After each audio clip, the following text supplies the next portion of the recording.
बिस्मिल्लाहिर्रहमानिर्रहीम। Welcome to my YouTube channel science Manzil. Please like, share and subscribe the channel. Press the bell icon to get new videos notifications. अस्सलामु अलैकुम वरहमतुल्लाहि वबरकातुहू। मेरा नाम मोहम्मद फौजान है। मैं 10वीं क्लास का तालिब इल्म हूँ। मुझे इस चैनल से बहुत फ़ायदा हासिल हो रहा है और मुझे उम्मीद है कि आप सबको भी इस चैनल से बहुत फ़ायदा हासिल हो रहा होगा। आप सब इन तमाम वीडियो को लाइक करें, शेयर करें और इस चैनल को सब्सक्राइब करें। हाँ, कमेंट करना मत भूलें। जज़ाकल्लाहु खैर।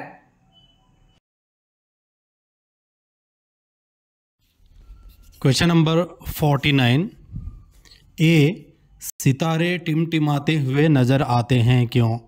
बी, रोशनी का इंतशार क्या है? ए का जवाब देखते हैं। सितारे नुक्ते जसामत वाले ज़राए की तरह हैं और वो हमसे बहुत दूर हैं। इनसे आने वाली रोशनी की शाओं का रास्ता फ़िज़ाई इनेताफ़ की वजह से बदलता रहता है।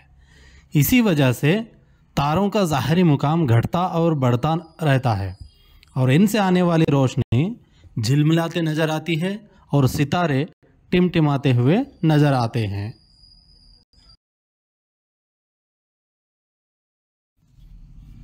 कोलाइडी ज़र्रात के ज़रिए रोशनी का मुंतशिर होना रोशनी का इंतशार कहलाता है।